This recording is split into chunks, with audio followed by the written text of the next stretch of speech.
the information technology, the future of information technology, what's likely to happen, and what does it take for somebody to be successful in tomorrow's world?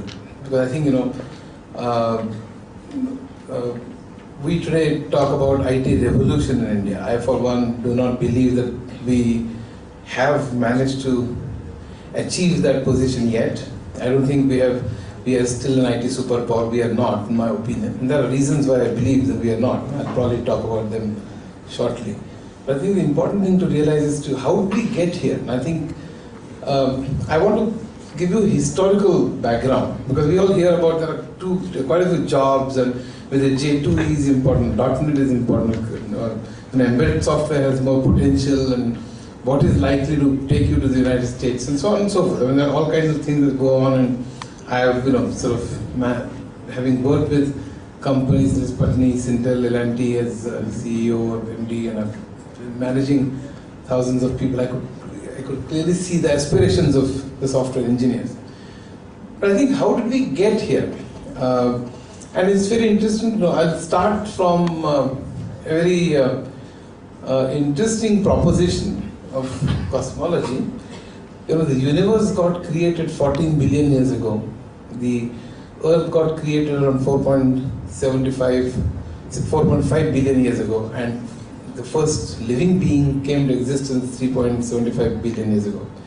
And that the human history is around 4.5 million years is what spans the human history, 45 lakhs. And the real human history, I mean, there are several forms of, animal kingdom which were like human beings, but the real history is around 100,000 years, it is a lakh years. And that can be divided in three phases. One is agriculture, second is industry, third is services. Agriculture spanned for thousands of years, tens of thousands of years, and the mankind did not change too much. The way we lived yesterday is the same way that we live today, and the same way we would live tomorrow, and so on and so forth, because there's no technology. After thousands of years of agriculture, then came industrial revolution, and only in a few centuries the kind of progress that we managed to make was far higher than the progress that we made in tens of thousands of years. So I think it's a D2Y by DX2 we're talking about. And then came services. The services started in 1960 onwards. One can argue that the first bank came into existence in 1342 in Italy. So services also came into existence for several centuries. But in a genuine sense, services came of age after 1960s, and one of the reasons is because information technology was used in services in a significant fashion. In fact, information technology was one of the important services, apart from banking, insurance, and so on and so forth. IT was one of the main proponents, one of the main propellers of the services sector. And I think the important point that I'm trying to bring about is only in the last 4 or 5 decades that the progress that we made in services sector was far, far higher than the progress that we made in several centuries in industries, and which was in turn far higher than several tens of thousands of years in agriculture. So it's D2Y by DX2 that we're talking about, not DY by DX. So the rate of growth, rate of change is very, very high. And that's the reason forecasting of any kind is becoming so much more difficult. In IIT, we had one full rack full of books about forecasting, what's likely to happen in tomorrow's world. I mean, today, people make predictions, but most of the times predictions go wrong, because most of the times what we actually achieve is far higher than what we had predicted, except in science fiction. I mean, science fiction can really let your imagination run wild, and then imagine whatever you want to, and then, mankind has reached all planets, for instance, that kind of stuff. But apart from science fiction, whatever people had thought would happen, we have actually achieved much more than what we thought would happen. I think that's an extremely important point to bear in mind. Now, in services in 1960 onwards can be divided in 5 different segments. One is 1960s decade, then 70s decade, 80s decade, 90s, and then 2000 onwards. 60s was an era of mainframes. Mainframes were very large. They would occupy a room of this size, for instance. They used to emit heat. They were not reliable. People used to move around with punch cards and so on and so forth. They used to be used only for accounting and some important functions by only large companies such as GE, GM, and Chrysler and Ford and so on and so forth. And people used to have computers because I have a computer because my neighbor has a computer. So it was basically a status symbol. Very few people actually used it. There was no real time, there were no multimedia, there were no colors, things like that. So it was not user friendly, for instance. When we entered the computer room, we had to remove the chappals, by the way, and shoes outside the room. There were only two places that we had to do this. One is outside the temples and outside the computer room. In both the places, you never knew what was happening inside, and in both the places, you never knew how the decisions were made. So there was all confusion, and therefore, people used to remove the chappals before entering into the computer room. And computers used to emit heat. Not very many knew how to use the computers. They were all batch processing. There was no online, no real-time systems then, or very few, so to say. I mean, I remember there was a story, in Philadelphia once.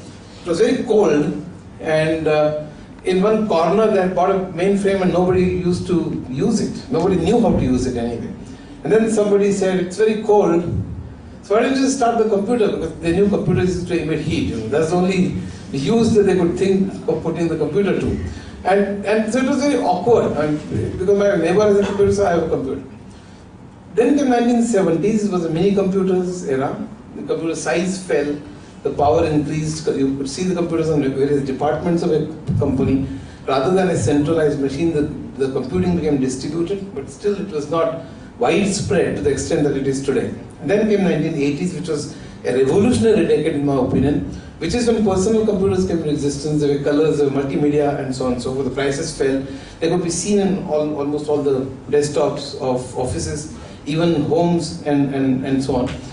And the important thing is, that's the decade that the way we used to work changed. And that is the key to the IT revolution, not just in India, but all over the world.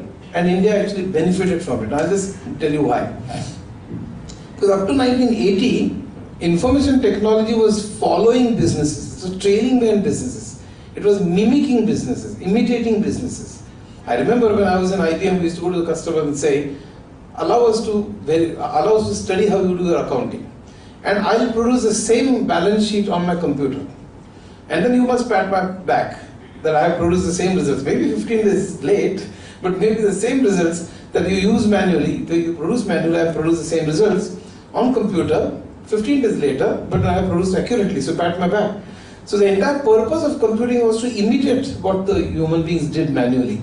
There was no other purpose of computing. But then what followed after 1980s, that because of the computing power, sheer power, and the facilities such as multimedia, color, and connectivity and networks, which developed in 1980, and of course the whole revolution started from the beginning, ARPANET and internet and so on, we know the history, but essentially in 1980s, the power of computing became so apparent and important and visible that people could start thinking of new applications. And not just that, they could start thinking about new ways of doing the businesses. And therefore, a term which is called as business process re-engineering came into existence, which said, discard the way you were doing business all this while, throw away, eliminate, obliterate is the word that is used normally in the re-engineering the corporation is an excellent book, which anybody should read it. And they said, obliterate the old processes and bring in the new process. Don't just modify it, don't just tweak it, don't just improve it by 5-10%. Throw away the old process and bring in the new process of doing the same thing entirely differently in a revolutionary fashion. ATM is one example. But then banking, earlier you used to tell a clerk, you used to go stand in the queue, and then your turn came, then presented your token, then withdrew or took away the cash or deposited the cash.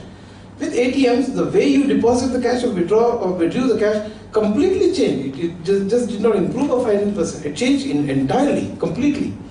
Take animation, for instance. In Walt Disney's time in California, he had employed hundreds of artists. I'm sure you're IT professional, so I don't need to tell you how animation works.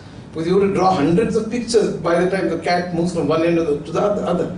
And show that at 30 per second or whatever, at least minimum 10 per second, because that's the 1/10 of a second is the time that any picture is retained on your retina.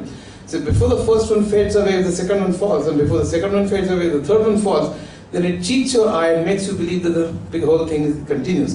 And that's what you used to do, is to have a picture of a cat at one end of the wall, then another picture with the cat having moved a little bit, then a third with the cat having moved still a little bit, and so on and so forth, and draw such hundreds of pictures, shoot them, and then show them at 30 per second, or whatever that speed is, which is more than 10 per second, which is why you could cheat your eye and make you believe that it is a continuous picture, which is all the Tom and Jerry films and so on were made this way. Then came software in betweening, and there are several other models, several versions available, which said, give me a position of the cat at one end of the wall and the position of the cat at the other end of the wall, and I will draw the pictures in between using graphics and mathematics and so on, which I'm sure you know, 2D, 3D, etc. And then using graphics, you can draw the intermediate pictures, which is why it was called in-betweening. And that really did away with the entire, all the hundreds of artists which are drawing pictures in Disney's time. So what did they do? What did the tailor clerks do? After CAD-CAM came, what did the draftsmen do? When I was in IIT, we used to take T-square and draw the drawings of various parts. We didn't do it, of course. So somebody who had done it, maybe age-old, and then all the badges copied it, as you know, the last topo and so on. But essentially, whosoever that first, original person was, he did it. He did a great service to the entire batches and generations. But the point is that, with CAD-CAM, the entire design process was revolutionized. The old process was obliterated, it was thrown to the dustbin. It was not changed or tweaked by 5-10% improvement, and that's the point I'm trying to make. Now, what happened in such a case is that in the United States especially, if you do not use computing, then you were thrown out of business and competition. So until now, using computers was luxury. It was basically a sidekick. It was kept in some corner. The department was called MIS or IBM department in the 1970s. Now it came to the forefront. It became leading. It started telling businesses how to do business differently. And if you don't use me, then you will not be efficient. You will not be cost effective. You will not be profitable. And therefore, you will be thrown out of business. So Ford started using it. In fact, GM first. And if GM used it, Ford had to use it. If Ford uses it, Chrysler had to use it. And that's the wave that caught on in the United States in 1980 onwards, especially in the mid-80s. And that's why there was a huge demand of programmers in the decade of 1980. That's the reason all the TCS, and I was in Patni then, Narayan Murthy just left and started in first and sat in the same chair after a few weeks. In fact, I talked to Murthy and Nandan and so on, they're good friends of mine. So I ran Patni for 11 years after that. We were only 30, 40 people then. Infosys was 20 people. We used to meet every week. It was very small. The whole industry was very small. And we started going to New York and started telling American customers that we know why you need programmers. Because you have such a shortage of programmers because of the reasons that I just now told you. There was a huge wave of computing in the 1980s and 90s. But if you don't use computers, you'll be thrown out of business. So each one wanted to use computers. And we knew that America does not have those many programmers. So we said this is a great opportunity for us to send our programmers to the US and convince them we are good people.